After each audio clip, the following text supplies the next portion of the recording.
আমি যেটাই করি প্রতিবাদ কেউ করে না। আমি যদি নিজেকে স্রষ্টা দাবি করে আমাকে সবাই স্রষ্টা বলে মানতে লাগবে। ফেরাউন মিশরের জমিনে বলেছিল, ওরে মিশরের মানুষ তোমরা শুনে নাও, ও মিশরবাসীরা, আমি হলাম তোমাদের জন্য আল্লাহ, আমাকে তোমরা আল্লাহ বলে মানো। মানুষ তবু প্রতিবাদ করতে পারলো না। যদি প্রতিবাদ করত তবে মানুষের উপর আপনার আঘাত হতো। আল্লাহ পাক আল্লাহ তাআলা একজন পয়গম্বর, একজন নবী আপনার পাঠাবেন, নাম তার মূসা কালিমুল্লাহ। 1,24,000 মতান্তরে 2,24,000 নবীগণকে আল্লাহ পাক পৃথিবীর জমিনে আপনার পাঠিয়েছিলেন। যেই নবীকে যে সমাতে পাঠানোর প্রয়োজন ছিল আল্লাহ পাক ওই নবীকে সেই সমাতে পাঠিয়েছেন।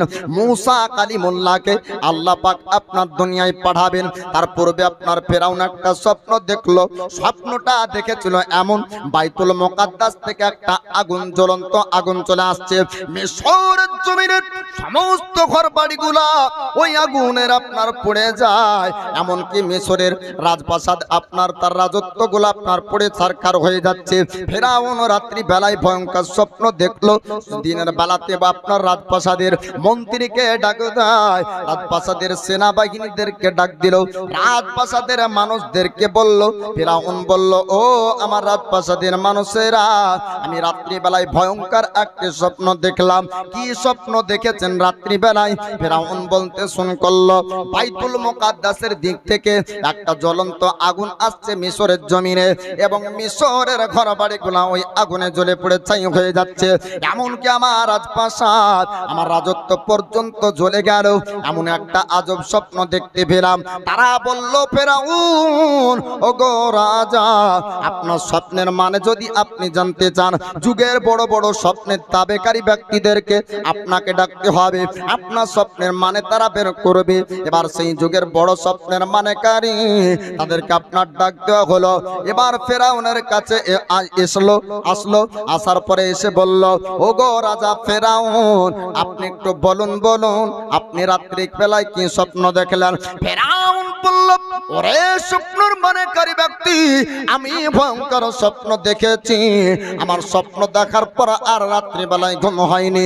আমি চিন্তিত হয়ে আছি। এমন স্বপ্ন তো কোনোদিন আজ পর্যন্ত দেখতে পেলাম না। কি স্বপ্ন দেখলেন? বলে, জ্বলন্ত আগুন আমার মিশরকে জ্বালিয়ে দিচ্ছে। এই স্বপ্নের মানে কি হবে? তার আপনার বলল, ওগো রাজা ফেরাউন, আপনার এই স্বপ্নের মানে হবে এই বানি ইসরাইলের মধ্যে একজন ব্যক্তি আসবে যে আপনার রাজপ্রাসাদকে ধ্বংস করবে, অহংকারকে তাবা করবে, আপনার গৌরবকে ধ্বংস করে দিবে। আপনার রাজত্ব থাকবে না, আপনি রাজা থাকবেন না, আপনার হুকুম আর মিশরের জমিনে চলবে না। এমন কথা শোনার পর আপনার ফেরাউন বলল, হামান রে, তবে কি করতে হবে? বানি ইসরাইলের মানুষদের উপর কি করব? এমন একজন ব্যক্তি যদি চলে আসে আমার অহংকারকে তাবা করবে, তবে পৃথিবীতে এখনো পর্যন্ত যেহেতু আসেনি, সেহেতু এখনো অনেক আপনার সময় আছে। হামান জানতো না আল্লাহ পাক আল্লাহ তাআলা পৃথিবীর জমিনে যাকে আপনার জিন্দা রাখবে, জগতের শক্তি তাকে মারতে পারবে না। জোরে বলুন। আল্লাহ যাকে রাখবেন পৃথিবী মারতে পারে বাপ, আর আল্লাহ যাকে মারবে জগৎ রাখতে পারে না। ডক্টরের কাছে আমরা যাই, ভরসা হলো আল্লাহর উপর। আল্লাহ যদি ভালো করে তবে আপনার ভালো হবে, আল্লাহ যদি ভালো না করে আপনার ভালো হবে না। ডক্টর হলো আপনার মাধ্যম। অপারেশন করার পরেও রোগী মারা যায়, আবার বিনা অপারেশনেও মানুষ বেঁচে যায়। এ হয় না? একই রোগ, একজন গরিব ব্যক্তির অপারেশন করার টাকা নাই, কি করবো? আল্লাহ তুমি যা করবা তাই ভালো হবে, থাকো। থেকে যাওয়ার পরে 2 বছর 3 বছর বেঁচে যায়, আর আরেকজন ব্যাঙ্গোলার থেকে মরা লাশ আসে, হয় না? তো আল্লাহ যাকে রাখবে জগৎ মারতে পারবে না, আল্লাহ যাকে মারবে জগৎ রাখতে পারবে না। এবার হামান বলল, ফেরাউন একটা সুযোগ রয়েছে, আপনি যদি শুনেন তবে আপনার ক্ষতি হবে না, রাজপ্রাসাদ তাবাহ হবে না, রাজপ্রাসাদ ধ্বংস হবে না, আপনার অহংকারটাও ধ্বংস হবে না, আপনি রাজা থেকে যাবেন, মিশরবাসী আপনাকে রাজা বলে মানবে, আপনাকে মিশরবাসী আপনার উপর সিজদা করবে, আপনাকে মিশরবাসী দাসী যেমনটা ভাবে মানছে তেমনটা ভাবে মানবে। তবে হামান বলল একটা কথা শুনতে হবে। বলে কি কথা শুনতে হবে? বলে বনি ইসরাইলের যত বাচ্চা জন্মগ্রহণ করবে প্রত্যেকটি বাচ্চাকে মেরে দিতে হবে। এমনকি আপনার প্রত্যেকটি বাচ্চা জন্মের পরে মারতে শুরু করল। এবার ফেরাউন আপনার মিশরের বাজারে একটা এলান করেছিল। রাজা বলল মিশরের জমিনে যত বনি ইসরাইলের বাচ্চা জন্মগ্রহণ করবে প্রত্যেকটি বাচ্চাকে মেরে দিতে হবে, একটা বাচ্চা আপনার জিন্দা থাকবে না। দাইমা তাদেরকে ব্যবহার করলো, দাইমাদেরকে বলল তোমরা প্রত্যেকটি বাচ্চার খোঁজ আমাদের সেনাবাহিনী পর্যন্ত দিবে।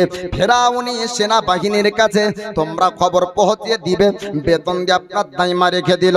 এবার ওই সময় যত বাচ্চা জন্মগ্রহণ করত ওই দাইমা দেখে দেখে দেখে দেখে ফেরাউনি সেনাবাহিনীদের কাছে আপনার খবর নিয়ে চলে যেত।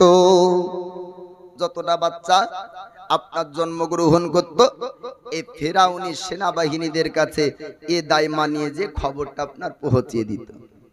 এবার আপনার বাচ্চা জন্মগ্রহণ করে, মাদের অন্তরে ভয় আসলো।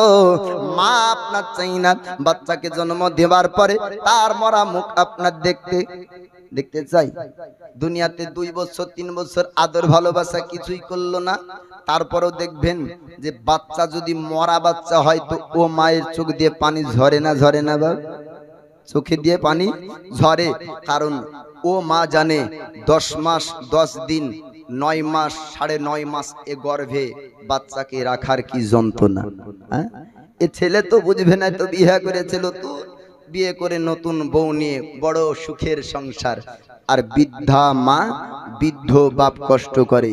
যুবক ছেলে যুবক ভাইদেরকে বলবো তোমার মা যদি একবার তোমার আচরণে করো, তুমি যতই সাজদা দাও অতক্ষণ পর্যন্ত জান্নাতি না যতক্ষণ না মা ক্ষমা করবে। জোরে বলুন সুবহানাল্লাহ। এ মা চাই না যে তার বাচ্চার জন্ম ভূমিষ্ঠ হওয়ার পরে সে কতল হয়ে যাবে। হামান বলল ফেরাউন আপনি যদি আপনার রাজত্বকে টিকাতে চান আপনাকে একটা কথা শুনতে হবে। যতটা বাচ্চা জন্মগ্রহণ করবে প্রত্যেকটি বাচ্চাকে আপনাকে জবে করতে হবে। বনি ইসরাইলের মধ্যেই একজন ব্যক্তির আপনার জন্ম হবে যে বড় হওয়ার পর আপনার অহংকার গৌরবকে ধ্বংস করবে।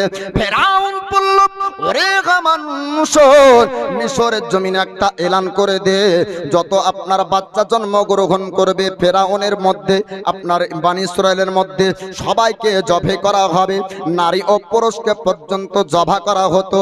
ওই সময় ফেরাউন বলেছিল ও নারীরা তোমাদের গর্ভে যখন বাচ্চা আসবে তখন তোমরা খবর দিবে আমার দাইমাকে। যদি আপনার খবর না দেওয়া হতো ওই মহিলাকে পর্যন্ত আপনার জবে করে দিত।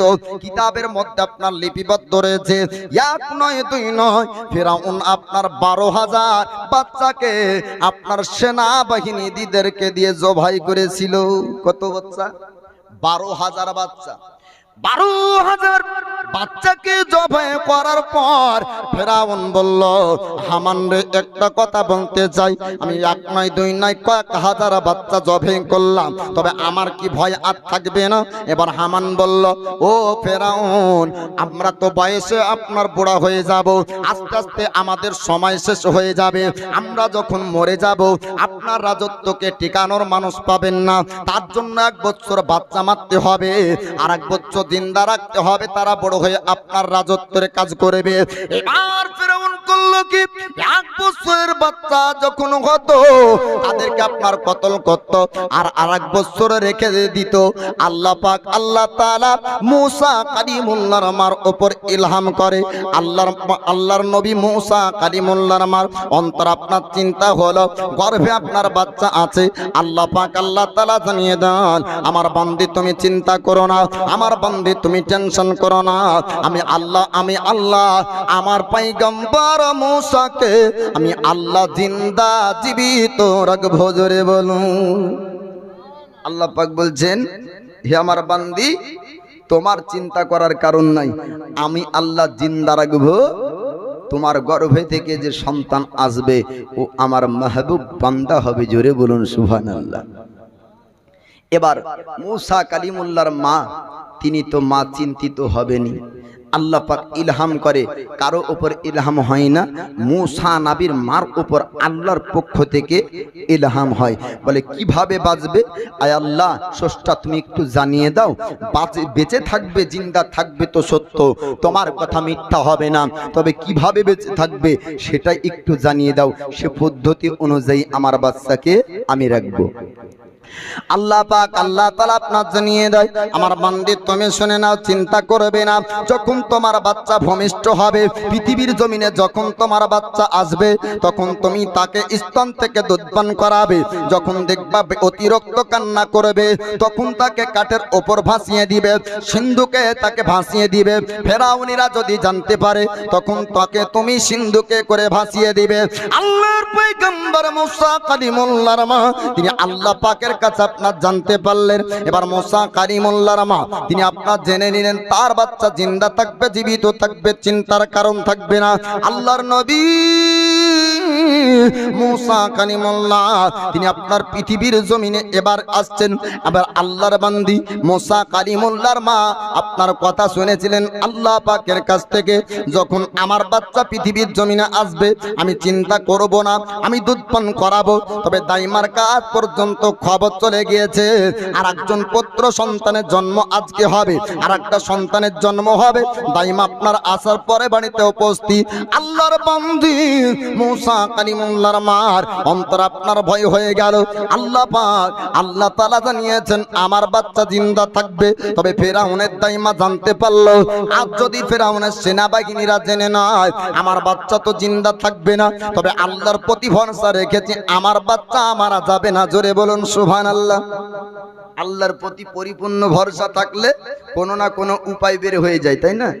জি, দেখবেন অনেক সময়তে আপনারাই বলা বলি করেন, সব মানুষই গাহাগাহি করে, কি বলে যে এমন অভাবে ছিলাম গো, চিন্তাই করতে পারলাম না এবার ঈদটা কাটাবো কি করে, হ্যাঁ ছেলে পিলার জামা টামা কিনা হয়নি, কিন্তু এমনই ভাগ্যর গুণ তো কি আমাকে একটা দিক থেকে 10,000 টাকা চলে আসে, যে কোনো একটা উপায় বের হয়ে যায় বাপ। তো ওই রকম আল্লাহর প্রতি ভরসা রাখলে উপায় এমনি চলে আসে। জোরে বলবেন না সুবহানাল্লাহ।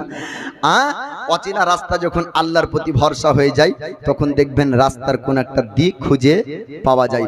আল্লাহর রশি মজবুত ভাবে ধরুন, দুনিয়ার বালা মুসিবত দূর হয়ে যাবে, ঠিক না? তো আল্লাহর পয়গম্বর মুসা কালিমুল্লাহ আসবে, দাইমা রেডি, ফেরাউনিদেরকে বলে দিবে। তো এবার আল্লাহর বান্দি মুসা কালিমুল্লাহর মা বলছেন, স্রষ্টা যেহেতু আমাকে ইলহাম করে জানিয়েছেন, গায়বের আওয়াজ দিয়ে জানিয়েছে যে আমার পুত্র জিন্দা থাকবে, অতএব চিন্তার কোনো কারণ নাই, যদিও বা আমার দরওয়াজাতে দাইমা থাকে। আল্লাহর পয়গম্বর মুসা কালিমুল্লাহ তিনি আপনার পৃথিবীর জমিনে এবার আসবেন। দাইমা আপনার বলেছিল, ওরে আল্লাহর বান্দি ও মহিলা, আজকে তোমার গর্ভে থেকে পৃথিবীতে একজন পুত্র সন্তান হবে, এক কন্যা সন্তান হবে। এবার সেই সময় মুসা কালিমুল্লাহর মা বলেছিল, ও ফেরাউনের দাইমা, আমি তো বলতে পারবো না আমার পুত্র না কন্যা। দাইমা বলল, বান্দি রে ও মহিলা, আজ যদি তোমার পুত্র সন্তান হয়ে যায় ফেরাউনি পর্যন্ত খবর চলে যাবে। এবার মুসা কালিমুল্লাহর মা দুই চোখ দিয়ে আপনার পানি ঝরতে শুরু হয়ে গেল, কান্না করতে লাগলেন। আল্লাহ পাক আল্লাহ তাআলা বলেছেন আল্লাহর বান্দিকে, আল্লাহ পাক জানিয়ে দেন, বান্দি রে চিন্তা করবি না, টেনশন করবি না, আমি আল্লাহ পাক যাকে জিন্দা রাখবো জগৎ মারতে পারবে না, আমি আল্লাহ যাকে হেফাজত করব পৃথিবীর কেউ তার আপনার ক্ষতি করতে পারবে না। আল্লাহর নবী মুসা কালিমুল্লাহ তিনি আপনার পৃথিবীর জমিনে যখন আসলেন, আল্লাহ পাক আল্লাহ তাআলা চোখের মধ্যে এমন একটা নূরের জ্যোতি দিয়েছিলেন। আল্লাহর নবী মুসা কালিমুল্লাহর চোখের দিকে আপনার লক্ষ্য করলেন, সঙ্গে সঙ্গে দাইমা বলল, হে বাচ্চারা মা, ওরে মহিলা শোনো শোনো শোন, আজ পর্যন্ত আমি খবর কয়েক হাজার বাচ্চা দিয়েছি ফেরাউনি পর্যন্ত, কিন্তু না না এমন সুন্দর বাচ্চা আমি আজ পর্যন্ত দেখতে পাইনি, চার চোখ থেকে একটা আলোর জ্যোতি বের হয়ে আসে। এমন সুন্দর আমি বালক, এমন সুন্দর বাচ্চাকে ও ফেরাউনের হাত পর্যন্ত দিব না। জোরে বলুন সুবহানাল্লাহ। কিতাবের মধ্যে বলা হয়েছে আল্লাহর পয়গম্বর মুসা কালিমুল্লাহকে একবার যিনি আপনার দেখতেন, সঙ্গে সঙ্গে মুসা কালিমুল্লাহর আপনার মহব্বত করতে লাগতেন। মুসা কালিমুল্লাহর প্রতি আপনার ভালোবাসা চলে আসতো। আল্লাহর পয়গম্বর মুসা কালিমুল্লাহকে দেখার পর দাইমা বলল, ও বাচ্চার মা রে, চিন্তা করিস না, টেনশন করিস না, এই খবর ফেরাউনি পর্যন্ত আমি দিব না। আমি অনেক বাচ্চাকে খবর দিয়ে আমি কতল করিয়েছি। আল্লাহর পয়গম্বর মুসা কালিমুল্লাহ তিনি আপনার দুধ পান করতে শুরু করলেন। এবার মুসা কালিমুল্লাহ তিনি দুধ পান করতে করতে এক নয় দুই নয় আপনার তিন মাস অতিবাহিত হয়ে গেল। 3 মাস পরে আপনার কান্নার আওয়াজ ভেসে আসে। 3 মাস পরে ফেরাউনিরা জানতে পারলো যে একজন বাচ্চা বনি ইসরাইলের মধ্যে এখনো পর্যন্ত জীবিত আছে, জিন্দা আছে। ফেরাউনের সেনাবাহিনী তারা খবর পেয়ে আপনার চলতে শুরু করলো মুসা কালিমুল্লাহর বাড়ির দিকে। আল্লাহর পয়গম্বর মুসা কালিমুল্লাহ 3 মাসের আপনার বাচ্চা পয়গম্বর নবী এবার ফেরাউনের সেনাবাহিনীদেরকে আসার খবর শুনে তিনার বোন আপনার বলেছিলেন, ওগো মা জননী, আপনার পুত্র মুসা কালিমুল্লাহকে মুসাকে আর বাঁচানো সম্ভব হবে না। ফেরাউনের সেনাবাহিনীরা জানতে পেরেছে, ফেরাউনিরা যদি বুঝে নাই তবে আপনার বাচ্চাকে তো কতল করবে, জবাই করে দিবে। সঙ্গে সঙ্গে শোনার পর মুসা কালিমুল্লাহকে 3 মাসের বাচ্চা বাবা সঙ্গে সঙ্গে জ্বলন্ত আগুনের নিচে আপনার ফেলে দিল। জ্বলন্ত আগুনের নিচে আপনার ফেলে দেওয়ার পরে এবার চিন্তা চলে আসলো, চিন্তা করতে লাগলো হয়তো ফেরাউনিরা আমার বাচ্চাকে আপনার জবাই করে দিবে। এত বড় আপনার কষ্ট নিজে আপনার সহ্য করতে পারলো না। সঙ্গে সঙ্গে জ্ঞান হারিয়ে আপনার বেহুশ হয়ে যায়। আপনার বেহুশ হয়ে গেল। ফেরাউনের সেনাবাহিনীরা ঘরের মধ্যে প্রবেশ করলো। ডান দিকে বাম দিক আপনার চতুর্দিক লক্ষ্য করলো, কিন্তু আপনার দেখতে তারা পেল না। আল্লাহ পাক আল্লাহ তাআলা মুসা কালিমুল্লাহকে খোদা লুকিয়ে দিয়েছেন। জোরে বলুন সুবহানাল্লাহ। আল্লাহ তাআলা আপনার ছুপিয়ে নিলেন, লুকিয়ে নিলেন মুসা কালিমুল্লাহকে। ও ফেরাউনি সেনাবাহিনীরা কোনো জায়গায় দেখতে পেল না। তারা সবাই বাড়ি থেকে বের হয়ে চলে গেল। মুসা কালিমুল্লাহর মার এবার আপনার জ্ঞান আসলো। মুসা কালিমুল্লাহর মার আপনার চোখ খুললো। তার বেটিকে জিজ্ঞাসা করে, বেটি রে, আমার পুত্র মুসা কোথায়? এবার বললেন যে কে, ও মা জননী, আপনার কি মনে পড়ে না? আপনি একটু মনে করে দেখুন, আপনার বেটা মুসাকে আপনি ফেরাউনের ভয়ে আপনি জ্বলন্ত আগুনের উপর ফেলেছেন। আপনার বাচ্চা হয়তো জ্বলে গিয়েছে, আপনার বাচ্চা পুড়ে গিয়েছে, এতক্ষণ হয়তো জ্বলন্ত আগুনে মারা যাবে। আল্লাহর নবী মুসা কালিমুল্লাহর মা তিনি জ্বলন্ত আগুনকে আপনার দেখতে থাকলেন, কিন্তু না না, জ্বলন্ত আগুনে আপনার আমার মতন ব্যক্তিকে পোড়াতে পারবে, কিন্তু আল্লাহর পয়গম্বর নবীগণ পড়বে না। জোরে বলুন সুবহানাল্লাহ। লক্ষ্য করে দেখা গেল জ্বলন্ত আগুন আপনার ফুল বাগিচায় পরিণত হয়। 3 মাসের বাচ্চা মুসা কালিমুল্লাহর জন্য আগুনের শক্তি পাওয়ার আপনার হার মানলো। জোরে বলুন আল্লাহ পাক আল্লাহ তাআলা আপনার নমরুদের আগুনে একজন পয়গম্বর ইব্রাহিম খলিলুল্লাহকে আল্লাহ পাক ফুল বাগিচা আপনার আগুনের মধ্যে বানিয়েছিলেন। ইব্রাহিম খলিলুল্লাহকে আগুন জ্বালাতে পারেনি, ঠিক না? জ্বালাতে পেরেছে? জ্বালাতে পারেনি। তো এই দিকে মুসা কালিমুল্লাহ 3 মাসের বাচ্চা জ্বলন্ত আগুনের উপর জ্বলে না। মুসা কালিমুল্লাহ আরাম করে বসে আছেন। মুসা নবীর মার এবার বিশ্বাস চলে আসলো, আল্লাহ যেহেতু বলেছেন আমার বাচ্চা জিন্দা থাকবে মিশরের জমিনে, এ বাচ্চাকে কেউ মারতে পারবে না। জোরে বলুন সুবহানাল্লাহ। এবার ফেরাউনেরা জানতে পারলো যে একটা পুত্র এখানে আছে, সন্দেহ তাদের ঢুকে গেল। মুসা কালিমুল্লাহর মা চিন্তা করলেন, এরকম করে বাচ্চাকে কতদিন লুকিয়ে রাখবো? আল্লাহ পাক যেহেতু আমাকে বলেছে সিন্ধুকে করে ভাসিয়ে দিতে হবে, কাঠের একটা বাক্স করতে হবে, ওই বাক্সতে দরিয়ায় ভেসে দিব, আর দরিয়ায় ভাসতে থাকবে, আমার বাচ্চাকে আল্লাহ পাক জিন্দা রাখবে। আল্লাহ পাক আল্লাহ তাআলা আবার জানিয়ে দেন, ওরে আমার বান্দি চিন্তা করো না, টেনশন করো না, তোমার বাচ্চা যখন তোমার বাচ্চাকে দরিয়ায় ভাসিয়ে দাও, আমি আল্লাহ তাকে জিন্দা রাখবো, আমি আল্লাহ তাকে ভালো করে রাখবো, আমি আল্লাহ পুনরায় দরিয়া থেকে উঠাবো। ওরে আমার বান্দি চিন্তা তুমি করো না। আল্লাহ পাক আল্লাহ তাআলা বললেন, বান্দি রে শুধু আমি জিন্দা রাখবো না, জিন্দা রাখবো না, ওই দরিয়া থেকে উঠিয়ে আমি আবার তোমার কোলেই ফিরে দিব। জোরে বলুন সুবহানাল্লাহ। আল্লাহর নবী মুসা কালিমুল্লাহ এবার আপনার দরিয়ায় ভাসবে। বাবা একটু আপনার মন দিয়ে শুনবেন, আল্লাহর নবী মুসা কালিমুল্লাহকে ভাসানোর জন্য তিনার মা জননী আপনার চলতে শুরু করলেন এমন একটা জায়গাতে, যেই জায়গাতে আপনার কাঠের বাক্স বানানো হতো। ফার্নিচারের কাছে যাবার পর আপনার বলল কাঠের একটা বাক্স বানাবো, ওই কাঠের বাক্সর প্রয়োজন আছে। ও দরজা আপনার ওই দোকানদার বলল, ও বান্দি রে, ওরে মহিলা শোন শোন, কাঠের বাক্স তুই কি করবি? সত্য কথা আপনার বলেছিলেন পয়গম্বর মুসা কালিমুল্লাহর মা, তিনি বললেন আমার একটা পুত্র বাচ্চা আছে, আমার একটা পুত্র সন্তান আছে, আমি দরিয়াতে ভাসিয়ে দিতে চাই। আমার চোখের সামনে ফেরাউনিরা জবে করবে, আমি সহ্য করতে পারবো না। আল্লাহর প্রতি ভরসা করে আমি দরিয়ার উপর ছেড়ে দিব। যদি আল্লাহ জিন্দা রাখে, যদি আল্লাহ বেঁচে রাখে, আমার বাচ্চা বেঁচে থাকবে। আল্লাহ যদি আপনার বেঁচে না রাখে, আমার বাচ্চা আপনার বেঁচে থাকবে না। এই রকম কথাবার্তা আপনার বলা হলো।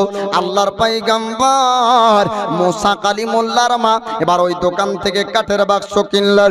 একজন বুড়ি খবর পাওয়ার পর একজন মহিলা আপনার খবর শুনলো, বানি ইসরাইলের মধ্যে একটা বাচ্চা এখনো পর্যন্ত জিন্দা জীবিত আছে। মিশরের জমিনে এত বাচ্চা জবাই হলো, তারপরেও একজন জিন্দা থাকে। এই খবরটা যদি আমি মিশরের রাজা পর্যন্ত পৌঁছে দিতে পারি, তবে বড় ইনাম পুরস্কার হয়তো আমি পেয়ে যাব। এই পুরস্কার নেবার জন্য ওই মহিলাটা আপনার চলে গেল খবর দেওয়ার জন্য। দরওয়াজাতে প্রবেশ করতে না করতে আল্লাহ পাক আল্লাহ তাআলা তার জবানে তালা মেরে দেয়। জোরে বলুন, জবানে তালা লেগে গেল।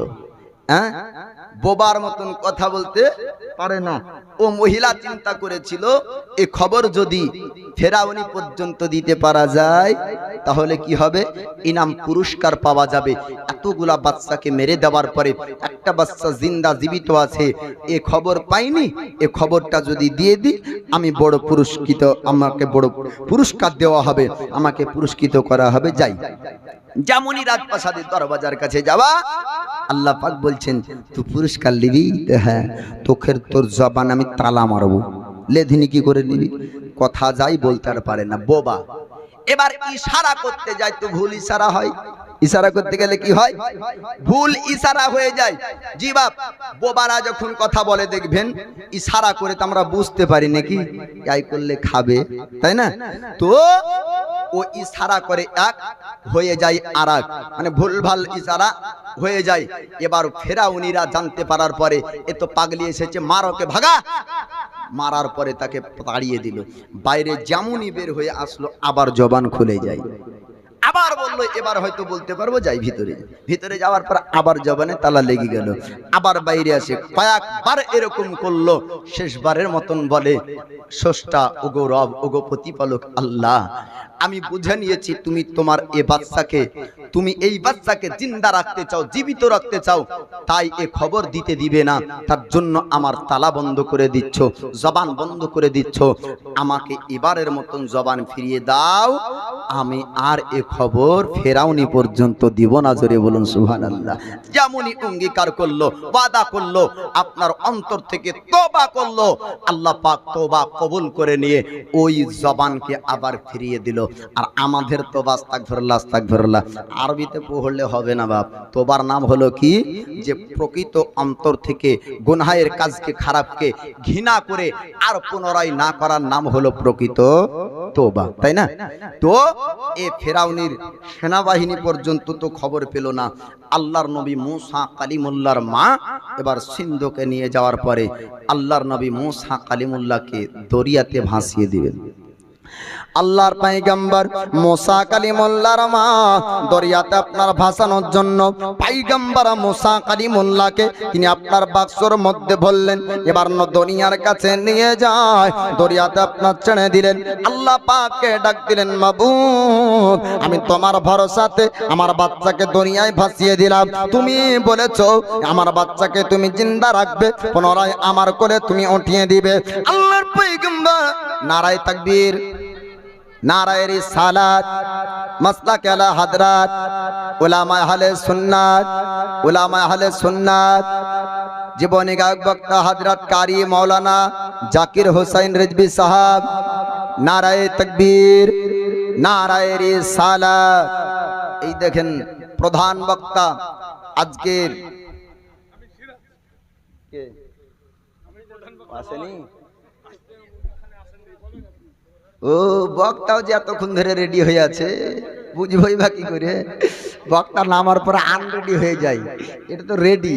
আর ওই অন্ধকারে আমি বুঝবো, আমি আছি আলাতে, ও আসছে আমি অন্ধকারে। তো যাই হোক, তারপরেও তো নাম তো বুঝতে পারলেন যে প্রধান বক্তা আর একটা আছে, তাই না? তাহলে ধৈর্যের পাহাড় কতক্ষণই লাগবে ওটাও তো জানতে পেরেছেন।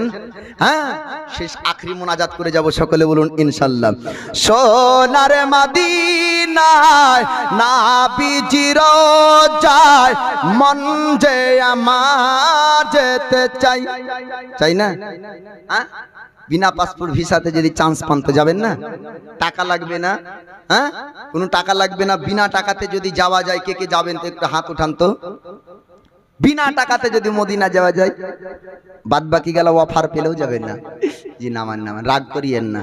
আপনার ছেলের বয়সের, ভাইয়ের বয়সে বিনা টাকাতেও যাওয়া যায় বাপ। বলে কিভাবে?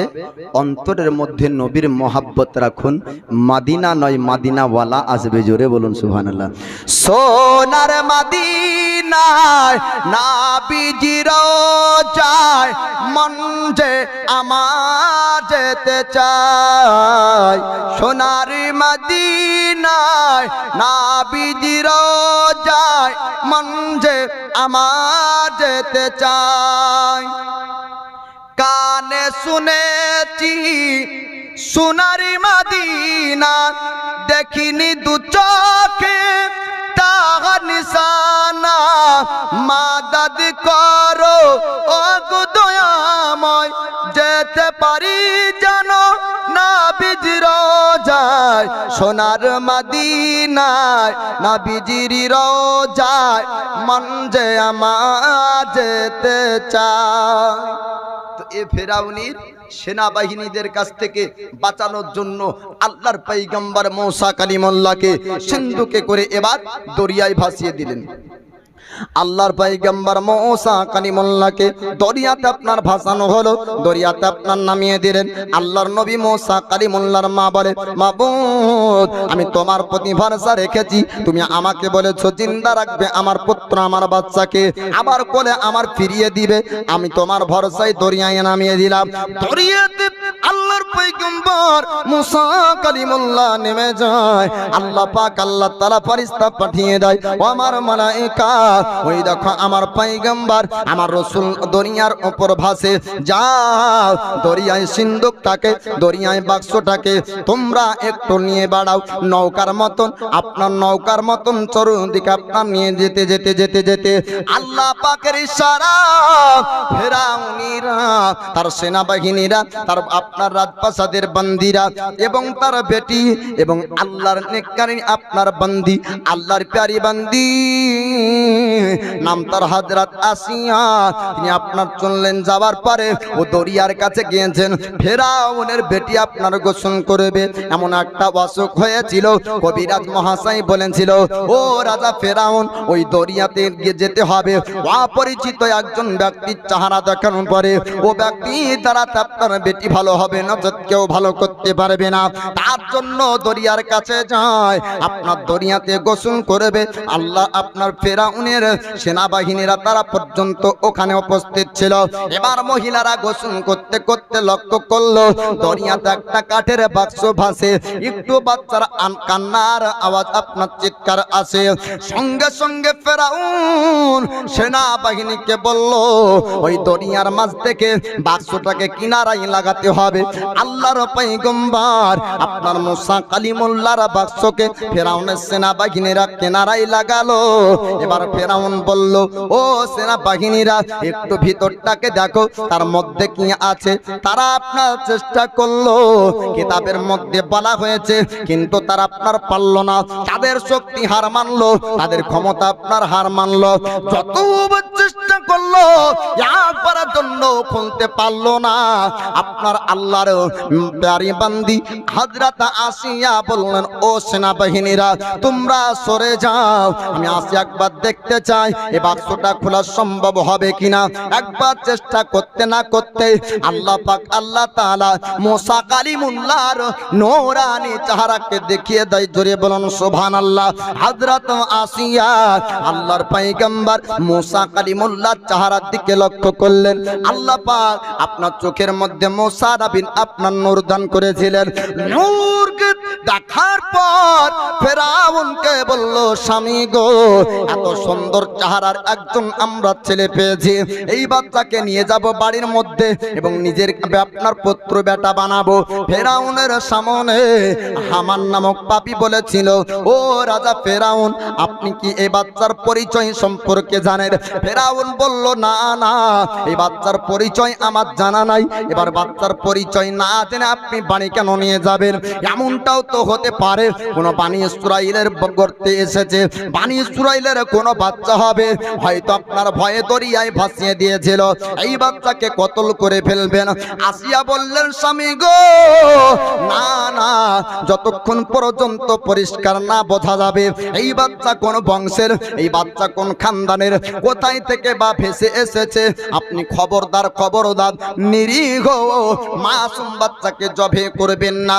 আল্লাহ পাক আল্লাহ তাআলা আপনার পয়গম্বর মুসা কালিমুল্লাহর মোহাব্বত হযরত আসিয়ার মধ্যে দিলেন। হযরত আসিয়া আপনার বারবার যখন বারণ করলেন, সঙ্গে সঙ্গে ফেরাউনের মন আপনার পরিবর্তন হয়ে গেল। ফেরাউন বলল, হামান, আমি যতক্ষণ পর্যন্ত না জানবো আমি এটা বানি ইসরাইলের বাচ্চা কিনা অন্য গোত্রের বাচ্চা, আমি তাকে জবে করব না। আমি আমার সঙ্গে রাজপ্রাসাদে নিয়ে যাব, আমার রাজত্ব দেখভাল করবে। আমার পুত্র সন্তান নাই, আমার আসিয়ার যেহেতু ইচ্ছা, এই বাচ্চাকে আমি কতল করব না। আল্লাহর পয়গম্বর মুসা কালিমুল্লাহকে এবার ফেরাউনের রাজপ্রাসাদে আপনার নিয়ে যাওয়া হলো। ফেরাউনের রাজপ্রাসাদে যাওয়ার পর ফেরাউন এলান করলো, ও মিশরবাসীরা, তোমরা একটা এলান শুনে নাও, আমার ঘরে একটা বাচ্চা এসেছে, যে মহিলা দুধ পান করাবে আমি ফেরাউন তাকে বেতন দিয়ে চাকরি দিব, আমার বাড়িতে সে চাকরি করবে, মাসিক তাকে বেতন দেওয়া হবে, তাকে বড় বড় পুরস্কৃত করা হবে। এবার গোটা মিশরবাসীরা তারা আপনার জানতে পারলো যে মহিলা আপনার ফেরাউনের ঘরের বাচ্চাকে দুধ পান করাবে, ওকে বড় বড় ইনাম আপনার পুরস্কার দেওয়া হবে। রাজার ঘরে আপনার চাকরি করতে কে বাঁচাইবে না? আপনার এলাকার কোন মানুষকে যদি বলা হয় যে প্রধানমন্ত্রী নরেন্দ্র মোদীর বাড়িতে চাকরি পাবে, তো যাবে কিনা? যার ধর্ম দেখবে না তখন বলে, আগে চল, মানল টাকা তো বেশি পাওয়া যাবে, হ্যাঁ, সবাই যেতে চাইবে। ফেরাউন আপনার মিশরবাসীকে বলল, ও মিশরবাসীরা, তোমরা শোনো শোনো, আমার ঘরের বাচ্চাকে যদি দুধ পান করাও তবে তোমাদেরকে বেতন দেওয়া হবে, তোমাদেরকে অনেক টাকা দেওয়া হবে, পয়সা দেওয়া হবে। সঙ্গে সঙ্গে মহিলারা ফেরাউনের বাড়িতে ভিড় করলো, কিন্তু আল্লাহ পাক আল্লাহ তাআলা কোন মহিলার স্তন থেকে পয়গম্বর মুসা কালিমুল্লাহ দুধ পান করাবেন না। জোরে বলুন সুবহানাল্লাহ। যত মহিলা আপনার তারা লাইন দিয়েছিল আল্লাহর পয়গম্বর মুসা কালিমুল্লাহ প্রত্যেকের কাছ থেকে নিজের মুখকে আপনার ফিরিয়ে নাই। জি, যত মহিলারা লাইনে ভিড় করেছিল আল্লাহর নবী মুসা কালিমুল্লাহ কারো স্তন থেকে দুধ পান করতে চাইনি। আল্লাহর ওয়াদা আল্লাহ পাক রাখবেন, তাই না? আচ্ছা বলুন তো, মানুষ ওয়াদা করলে ধোকা দেয় নাকি? ওয়াদা ভঙ্গ করে দেয়। মানুষ বলে নামাজ পড়েন তো চাচা, ইনশাল্লাহ পড়বো। হ্যাঁ, আল্লাহ চাইলে পড়বো, তা আল্লাহ চাই না নাকি যে নামাজ পড়েন? হ্যাঁ, বলি না আমরা ইনশাল্লাহ, নিশ্চয় আল্লাহ যদি রাজি থাকে, তাই না, পড়বো। তারপরে কি করি? ও চাচা, গত সপ্তাহে যে বললেন ইনশাল্লাহ, আজকে ইনশাল্লাহ আগামী সপ্তাহে, আবার সে সপ্তাহ আসলো ইনশাল্লাহ, তারপরে সপ্তাহে। এই ইনশাল্লাহ করতে করতে বা কয়েকটা সপ্তাহ চলে যায়, আমরা ওয়াদা করি কিন্তু ওয়াদার খেলাপও করি, তাই না? আল্লাহ ওয়াদা করলে ওয়াদার খেলাপ আল্লাহ করেন না। আল্লাহ বলছেন আমার রাহে এক দাও, আমি আল্লাহ 10 দেব। জোরে বলবেন না সুবহানাল্লাহ। এই যুবকরা মাটি কাটতে যায়, রাজমিস্ত্রি কাজ করে, মুম্বাই কাজ করে, হায়দ্রাবাদে যায়, পুনাতে যায়, কেরালাতে যায়, যাওয়ার পরে লটারি কেটে বড় লোক হতে চাই, ঠিক না? লটারি কেটে বড় লোক হতে চাই। 100 টাকার লটারি কেটেছে, মনে আশা রেখেছে 2 লাখ যেন হয়, তাই না? কিন্তু শরিয়ত বলছে আলেমকে জিজ্ঞাসা করুন, একের বদলে 10 পেতে হলে কি করতে হবে? তো বলে আল্লাহর রাহে 1 টাকা দাও, আল্লাহ তোমাকে 10 টাকা দিবে, তাই না? তো এই কবরস্থান উপলক্ষে আমি তো আদায় করার জন্য নবাব একজন ব্যক্তিকে বলবো মাত্র 1000 টাকা একটু দেন তো, কবরে যাবেন না আপনি। এই এখানে কারো ফ্রিজ আছে বাড়িতে? কারো ফ্রিজ আছে? একটু থাকলে হ্যাঁ বলবেন, সত্য কথা বলেন। সামিয়ানার নিচে আছে ফ্রিজ আছে? তাহলে ফ্রিজওয়ালা ব্যক্তি এই সামিয়ানার নিচে আছে। ফ্রিজ কিসের জন্য কিনে জানেন? আজকের খাবার কাল যেন নষ্ট না হয়, আজকের জিনিস কাল যেন ভালো থাকে, তাই না? ওর জন্য রাখেন। আজকের জিনিস কাল পর্যন্ত ভালো রাখার জন্য ফ্রিজ যদি 20,000 টাকাতে কিনতে পারেন, এ শরীরকে কবরের মধ্যে রেখে চলে আসবে, সেই কবরে আপনার শরীরকে ফ্রিজের মতন ঠান্ডা করে রাখবেন না বা না? তো কি হবে? 72 ঘন্টা পর পচন শুরু হবে, 3 দিন 4 দিন পর পচন শুরু হবে, কয়েকদিন পর শরীর পচতে শুরু করবে, 1 মাস যখন হয়ে যাবে শরীর থেকে গোস্তগুলা আলাদা হতে লাগবে, তারপরে কয়েক বছর যখন কেটে যাবে হাড় থেকে সমস্ত গোস্তগুলা মাটিতে আপনার খেয়ে নিবে, তারপরে কয়েক বছর যখন কেটে যাবে হাড়গুলা আলাদা হতে লাগবে আপনার, তারপরে কয়েকশো বছর কেটে গেলে ও হাড়গুলাও থাকবে না, মাথার হাড্ডিটা পড়ে থাকবে, তাই না? আর সব কি কবরে সবার কি লাশ ওই রকমই হয়? একই অবস্থা বলেন না? তো কার কার হয়? আল্লাহ পাক বলেন মুমিন বান্দাদের কবর আপনার জান্নাতের বাগান। জোরে বলুন সুবহানাল্লাহ। দয়ার নবীর হাদিস আছে, আল্লাহ পাক বলেন শহীদগণ কবরে জীবিত।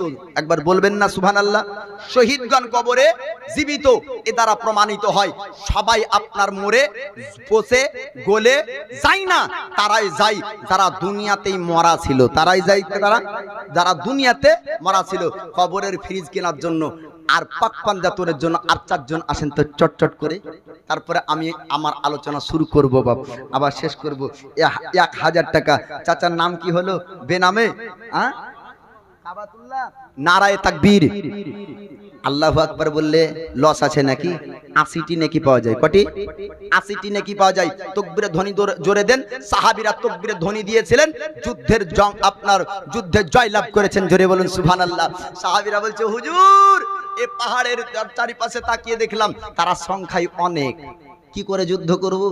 ওদের হাতে বড় বড় তরবারি। বলল নবী বলেন খেজুরের ডালকে ভাঙো আর তাকবীরের ধ্বনি লাগাও, এমনি তারা ময়দান ছেড়ে দিবে। জোরে বলুন সুবহানাল্লাহ। নারায়ে তাকবীর, নারায়ে রিসালাত, মাসলাকে আলা হযরত। এই দেখেন কবরস্থানের জন্য 1000 টাকার দাতা কাবাতুল্লাহ। আমিন ইয়া রাব্বাল আলামিন। কি বলেন? এই দেখেন আসিরউদ্দিন, নারায়ে তাকবীর, নারায়ে রিসালাত, যোগ্য বাপের যোগ্য বেটা আসিরউদ্দিন 500 টাকা দান করেছে। এই দেখেন ঝুমা খাতুন ইসরায়েল 500 টাকা, বেনামে একজন 200 টাকা অনেকে দান করেছেন। আমি যেটা বলতেছিলাম পাক পাঞ্জাতন, পাক মানে হলো পবিত্র, পাঁচ মানে হলো পাঁচ, তান মানে হলো শরীর। 5 জনের শরীরকে বলা হয় পবিত্র শরীর। রাসূলে পাক আপনার আলী শেরে খোদা, ফাতিমা জাহরা, ইমামে হাসান ও ইমামে হোসাইন, এই 5 জনকে বলা হয় পাক পাঞ্জাতন। বা এই পাক পাঞ্জাতনের ওসিলাই আপনাকে যেন আল্লাহ পাক কিয়ামতের দিন আপনাকে জান্নাতি নসিব করুক, আপনার নসিবে জান্নাত দেখ, এবং এই পাক পাঞ্জাতনের ওসিলাই কিয়ামতের দিন পাক পাঞ্জাতনের সঙ্গে আপনার হাসর নাসর হোক। জি, এই দোয়া করলাম। একজন ব্যক্তি এসেছেন, আর 4 জন ব্যক্তি আসবেন। আমি আপনাদেরকে ঘটনাগুলা শোনাবো। মায়েদের মধ্যে 4 জন মাকে বলবো, দয়ার নবী মায়ার নবী মাদেরকে খুব ভালোবাসতেন। নাবির 4টি বেটি ছিল। ও 4 জন বেটির ওসিলাতে আপনার হাসর নাসর দয়ার নবীর বেটির সঙ্গে হোক। আপনি 4 জন মা আমার 500 টাকা করে নিয়ে আসবেন। এবার বলবেন যে কি হুজুর টাকা লেওয়ার লেগে অফার ছাড়ছে। এটা অফার না বাপ, দয়ার নবীর হাদিস, যে যাকে ভালোবাসবে তার সঙ্গে তার হাসর হবে। আপনি যদি জানতে চান তো জেনে নিন। এটা হাদিসে আছে, দুনিয়াতে যে যার সঙ্গে দোস্তি রাখলো তার সঙ্গে তার হাসর হবে। এমনকি জান্নাতি ব্যক্তি এলান হবে জান্নাতে যাও। আল্লাহ পাকের জাহান্নামী কিছু বান্দারা পিছন থেকে ধরবে, ধরার পরে বলবে যে কি দুনিয়াতে তোমাকে 1 গ্লাস শরবত দিয়েছিলাম, বদলা দাও। আনাল্লাজি শাক্কাইতু হো শারবাতান, আমি তোমাকে পানি পান করিয়েছিলাম, কিছু দুনিয়াতে বদলা দাওনি। আল্লাহ পাক বলবেন হ্যাঁ আমার বান্দা, আমি তোমাকে জান্নাত যেতে বলছি, তাও যাও না কেন? আল্লাহর বান্দা বলবে আল্লাহ তোমার জাহান্নামী বান্দা ধরেছে, আমাকে যেতে দেয় না, তাই না? কি বলে হ্যাঁ। কেন? দুনিয়াতে আমার উপকার করেছিল, বিনিময়ে আমি করতে পারিনি। বলে এ দুনিয়াতে তোমাকে ভালোবেসেছিল, হাসরে তুমি তাকে ভালোবাসো, হাত ধরো তাকেও জান্নাতে নিয়ে যাও, তাকেও জান্নাতে নিয়ে যাওয়া হবে। তো যাই হোক, আপনারা দিতে থাকবেন। আমি 5 জনের কাছে দাবি করেছি, ঘটনাটা আপনার পূর্ণ শোনানো সম্ভব হবে না, তারপর যদ্দূর যাবে তদ্দূর আপনাদেরকে শোনাবো। আল্লাহর পয়গম্বর মুসা কালিমুল্লাহ আপনার দুধ পান করার জন্য এবার মহিলারা আসলো। আল্লাহর পয়গম্বর মুসা কালিমুল্লাহ দুধ পান করতে যায় না। আল্লাহ পাক আল্লাহ তাআলা ওয়াদা করেছিলেন, ও পয়গম্বর মুসা কালিমুল্লাহর মায়ের কাছে আল্লাহ পাক বলেছিলেন, আমার বান্দি রে তুমি চিন্তা করো না, তুমি টেনশন করো না, তুমি আমার ভরসা রাখবে, দরিয়াতে তোমার পুত্রকে ভাসিয়ে দিবে, আমি আল্লাহ তাকে জিন্দা রাখবো, পুনরায় আমি আবার তোমার কোলে ফিরিয়ে দিব। আল্লাহ পাক আল্লাহ তাআলার ওয়াদা আল্লাহ রাখবেন। এবার যত মিশরের মহিলারা আপনার ফেরাউনের বাড়ি গিয়েছিল, সবার আপনার দুধ পান করতে চাইল না। এক এক করে মহিলারা যায়, তারা আপনার চেষ্টা করলো। আল্লাহর পয়গম্বর মুসা কালিমুল্লাহ সবার দিকে আপনার মুখ ফিরিয়ে নাই। ওই সময়তে মুসা কালিমুল্লাহর বোন যাবার পরে বললেন, ও রাজা ফেরাউন, আমি একজন মহিলার পরিচয় জানি, যে সুন্দর মহিলা, আকলাক চরিত্র ভালো, শরীরে সব সময় খুশবু ব্যবহার করে। ওই মহিলাকে যদি ডাকা হয়, এই বাচ্চা হয়তো দুধ পান করবে। আপনি যদি তাকে ডাকার ইজাজত অনুমতি দেন, তবে আমি তাকে ডেকে আনবো। আল্লাহর নবী মুসা কালিমুল্লাহর মার কাছে এই বাচ্চা আপনার দৌড়ে যায়। মুসা কালিমুল্লাহর বোন যাওয়ার পর বলেছিলেন, ওগো মা জননী, আপনি চোখের পানি মুছুন, আর আপনাকে কাঁদতে হবে না। আপনি খবর পেয়েছেন আপনার বাচ্চা ফেরাউনের বাড়ি পর্যন্ত চলে গিয়েছে, ফেরাউনিরা নিয়ে গিয়েছে, তার জন্য আপনার চোখ দিয়ে পানি ঝরে যায়, আর আপনার হয়তো বাচ্চা বাঁচবে না। কিন্তু না, আপনার বাচ্চা বাঁচবে। আপনার বাচ্চাকে বাঁচানোর জন্য একটা উপায় বের হয়েছে। বলে কি উপায় বের হয়েছে? বলে আসি আপনার বেটাকে পুত্র বানিয়েছে, বেটা বানিয়েছে। জোরে বলুন সুবহানাল্লাহ। মা সব সময় চায় যে নিজের কাছেও যদি না থাকে, পৃথিবীর যেই প্রান্তরে থাকুক না কেন, বেটা যেন সুখে শান্তিতেই থাকে, ঠিক না? ঘর জামাই হলো মা বাড়ি থেকে দোয়া করে, বাড়িতে বৃদ্ধ বিদ্যা মা বাপকে যদি রেখে বেটা কলকাতায় চাকরি করে, বাপ মার সেবা করতে পারে না, মুম্বাই আপনার চলে যায়, বাপ মার সেবা করতে পারে না, তবুও বাপ মা আপনার এখান থেকে দোয়া করে, আল্লাহ আমার পুত্রকে ভালো রেখো। তত্র মুসা কালিমুল্লাহর মা বললেন যে যদিও বা আসিয়ার কাছে থাকে, আমার পুত্র তো জিন্দা থাকবে, জীবিত থাকবে। আল্লাহর নবী মুসা কালিমুল্লাহর মাকে আপনি নিয়ে যাওয়ার পরে ফেরাউনের রাজপ্রাসাদে নিয়ে গেল। ফেরাউনের রাজপ্রাসাদে যাওয়ার পর যখন মুসা কালিমুল্লাহর কাছে যান, আর চেষ্টা করতে হয় না, আল্লাহর পয়গম্বর মুসা কালিমুল্লাহ সঙ্গে সঙ্গে তিনার মা জননী দুধ পান করতে লাগলেন। জোরে বলুন সুবহানাল্লাহ। মুসা কালিমুল্লাহর সঙ্গে সঙ্গে আপন মার চেহারা দেখতে পেয়ে দুধ পান করতে আপনার শুরু করে দিলেন। এবার পয়গম্বর মুসা কালিমুল্লাহর দুধ পান করা যখন দেখলো, হামান বলল, এ ফেরাউন রাজা, আপনি শুনুন শুনুন, নিশ্চয় এ মহিলাটা এই বাচ্চার সম্পর্কে জানে, এই বাচ্চার পরিচয় সম্পর্কে জানে। মিশরের জমিন থেকে কত আপনার রমণীরা আসলো, মিশরের জমিনের কত মহিলারা আসলো, এর থেকে সুন্দর চেহারার মানুষ এসেছিল, কিন্তু বাচ্চা দুধ পান করলো না। এই মহিলাটা আসার পর সঙ্গে সঙ্গে দুধ পান করতে শুরু করলো। নিশ্চয় তার পরিচয় সম্পর্কে জানা আছে। ফেরাউন একবার জিজ্ঞাসা করে দেখুন বাচ্চার সম্পর্কে পরিচয় বলতে পারে কিনা। আল্লাহর পয়গম্বর মুসা কালিমুল্লাহর মাকে জিজ্ঞাসা করলেন, বাচ্চার সম্পর্কে তোমার কতটুক ধারণা আছে? তিনি আপনারা বললেন না, আমার দুধ পান করেছে, কারণ কি জানতে চান? আমার আখলাক চরিত্রের মধ্যে দাগ আজ পর্যন্ত আনতে দিইনি। আমি সুন্দর সুন্দর আমি লেবাস পরিধান করে থাকি, আমি সুন্দর সুন্দর খুশবু আতর ব্যবহার করে থাকি, সব সময়ের জন্য পাক পবিত্র অবস্থায় থাকি। আপনি দেখতে পাচ্ছেন না বাচ্চার চেহারাতে একটা উজ্জ্বল চেহারা পাওয়া যায়। বাচ্চা হয়তো সব মহিলাকে পছন্দ করলো না, তার জন্য বাচ্চা সবার দুধ পান করতে চাইনি। ফেরাউন আপনার চুপ করে গেল। আল্লাহর পয়গম্বর মুসা কালিমুল্লাহ ফেরাউনের বাড়ি আস্তে আস্তে আপনার বড় হতে শুরু করলো। আল্লাহর নবী মুসা কালিমুল্লাহ দুধ পান করার মৌসুম টাইম পর্যন্ত নিজের মা জননীর দুধ পান করেছিলেন। জোরে বলুন সুবহানাল্লাহ। ফেরাউন আপনার মিশরের বাজারে, মিশরের জমিনে আপনার এলান করেছিল, আনা রাব্বুকুমুল আলা, আমি হলাম মিশরের বড় আল্লাহ। আল্লাহ পাক আল্লাহ তাআলা বললেন, ফেরাউন রে, আমি তোকে সৃষ্টি করলাম,